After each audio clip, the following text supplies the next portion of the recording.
Hello everyone, I am सार्थक, senior faculty Abhipedia. तो आज का हमारा जो टॉपिक है इस वीडियो का, that will be discussion about the word limit and the typing speed of the ESI and ARD descriptive. Because अब फेज 1 ओवर हो गया है, now it's time to move on to phase 2। और phase 2 के अंदर सबसे important अपने subjects क्या है? अपने ESI, ARD and other thing is English. English के लिए we are coming on with separate videos, do not ignore that subject, that is also very very important subject. In fact I would say that is a very scoring subject rather for your phase 2 exam, right. और अब एक भी दिन waste करने की नहीं जरूरत है आपको। अब फेज 2 के लिए पूरा फुली मोटिवेशन के साथ पूरी तरह डेडिकेट कर दो। Right, now it's time to move on to phase 2 only, because phase 2 के लिए अब आपके पास अराउंड 25 डेज ही रिमेनिंग है, ज्यादा टाइम रिमेनिंग नहीं है। ऑलराइट, तो नाउ अब मेरे पास बेसिकली क्वेरी बहुत ज्यादा आ रही थी कि सर ईएसआई और एआरडी का जो डिस्क्रिप्टिव सेक्शन है उसकी वर्ड लिमिट कितनी है? वाई इतनी ज्यादा क्वेरीज क्यों आ रही है? बिकॉज एज सच ईएसआई और एआरडी की जो वर्ड लिमिट है वो कहीं पर भी डिस्क्राइब नहीं है बाय नाबार्ड। बिकॉज सी, नाबार्ड ने ऐसे के लिए तो वर्ड लिमिट डिफाइन कर रखी है, which is around what, around 300 words. जो इंग्लिश सेक्शन का पार्ट है वहां पर क्लियरली डिफाइंड है कहीं ना कहीं कि ऐसे के लिए आपको 300 वर्ड्स चाहिए। But when it comes to ESI and ARD, यहां पर एज सच कोई भी क्लियर कट नहीं था। सो फॉर दैट एक आरटीआई के थ्रू हमें एक वर्ड लिमिट का पता लगता है, उनके नाबार्ड की तरफ से उसका रिप्लाई आता है। Then we came to know कि जो 15 मार्कर है अपने 15 मार्कर है, राइट, कितने आएंगे 15 मार्कर? 15 इंटू 2, दो क्वेश्चन अपने 15 मार्कर के एंड 2 आर 10 मार्कर। तीन तीन क्वेश्चन होते हैं, 3, so we have to attempt 2 out of 3। तीन तीन क्वेश्चन करने हैं, फर्स्ट पहली चीज तो ये। अब जो 15 मार्कर है उसके लिए कितना आया? 600 वर्ड्स। 600 वर्ड की लिमिट है, यू शुड नो दिस, कि 600 वर्ड की लिमिट है किसके लिए? 15 मार्कर के लिए। And for 10 marker the word limit is 400 words, 400 words. तो सबसे इंपॉर्टेंट चीज जो पहले में पता लगी वो ये है कि वर्ड लिमिट कितनी है, 600 वर्ड और 400 वर्ड। नाउ ठीक है, अब पहली चीज तो ये। अब बात आती है कि speed limit, word limit I mean character पर मिनट, वर्ड कैरेक्टर पर मिनट कितने होने चाहिए? अब अगर आप कैलकुलेट करो तो 600 इंटू 2 एंड 400 इंटू 2 कितने हो गए? 1200, यहाँ पर 800, तो टोटल 2000 वर्ड्स, राइट। 2000 वर्ड्स है। और टाइम कितना अलॉटेड है आपके लिए? टाइम है डिस्क्रिप्टिव वाले के लिए 90 मिनट्स। अब ना प्रैक्टिकली स्पीकिंग एक आइडियल वर्ड लिमिट जो मतलब सॉरी टाइपिंग स्पीड जो हम कैलकुलेट करने की ट्राई कर रहे हैं यहाँ पर, उसके लिए आप पहले at least 5 to 10 minutes, let's say कि 10 मिनट्स, 10 मिनट्स तक आप एटलीस्ट जॉट डाउन करोगे, थोड़ा सोचोगे उसके बारे में, अपने आंसर के बारे में, राइट। तो 10 minutes is for thinking about your exam, thinking about it. 10 minute ज्यादा बोल दिया, ऑल द 5 मिनट्स ही लगते हैं, 5 मिनट के राउंड ही बहुत होते हैं, ठीक है। अब इसमें से अगर मैं 10 मिनट्स माइनस कर दूं, आपके पास बचे 80 मिनट में आप अपना आंसर टाइप करोगे। तो 2000 वर्ड है, 2000 डिवाइड बाई 80 कितना निकल के आता है? Around 25 words. तो 25 वर्ड्स पर मिनट की जो स्पीड है ये आपको मेंटेन करनी है आंसर लिखने के लिए, जो कि बहुत आप मेंटेन कर सकते हो अगर आप ढंग से प्रैक्टिस करो तो। You practice for it, you can definitely manage this thing. तो आराम से मैनेज किया जा सकता है 25 वर्ड पर मिनट की स्पीड लिमिट को, टाइपिंग लिमिट को I mean. Okay, so this is your the typing speed words पर मिनट।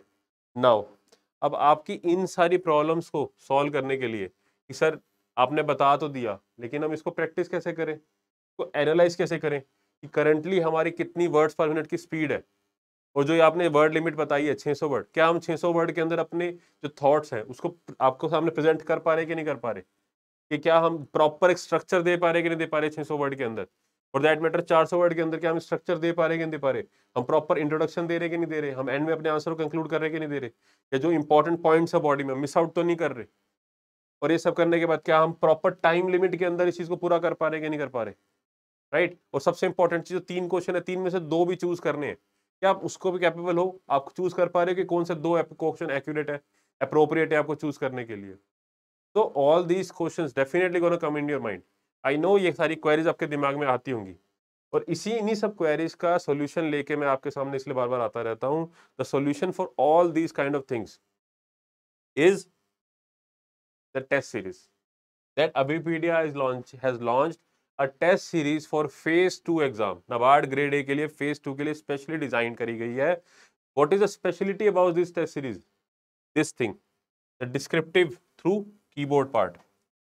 ये बिल्कुल रियल टाइम एनवायरनमेंट जैसा आपका एग्जाम होता है ना, बिल्कुल वैसे ही कीबोर्ड के बेसिस के ऊपर, कीबोर्ड के ऊपर आप उसी टाइम लिमिट के अंदर, उसी वर्ड लिमिट के अंदर रादर, उसी वर्ड लिमिट के अंदर आप क्वेश्चन वहां पे प्रैक्टिस करेंगे, टाइप करेंगे, और आपको अपने आप एनालाइज होगी, अपनी स्पीड लिमिट पता लगेगी, आपकी वर्ड लिमिट पता लगेगी।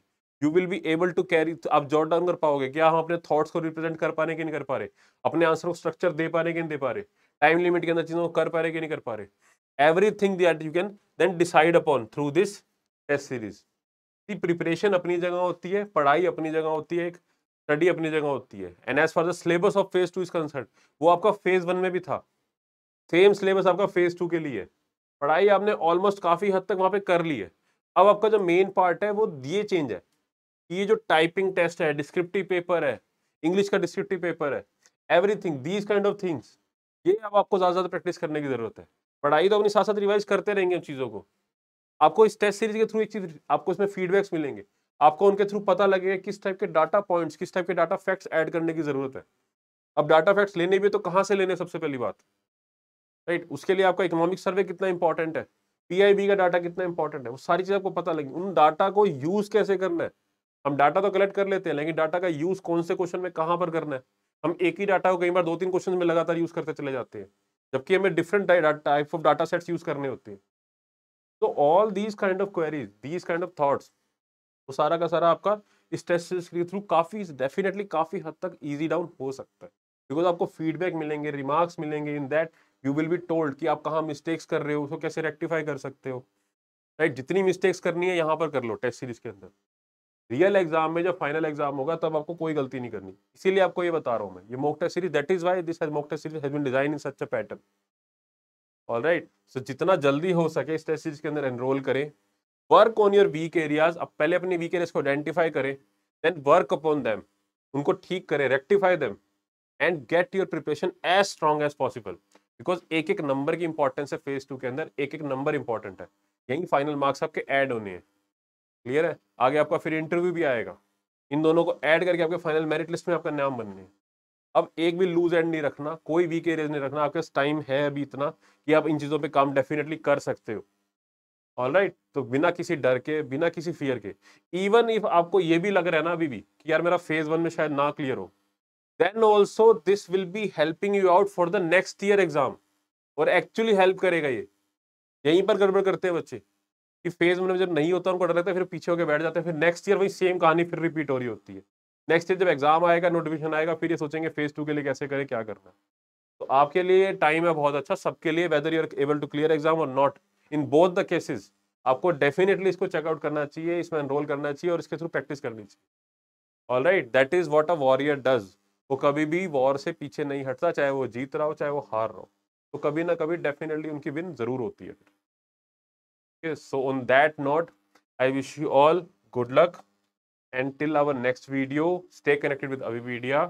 All right, so till then, take care, bye bye.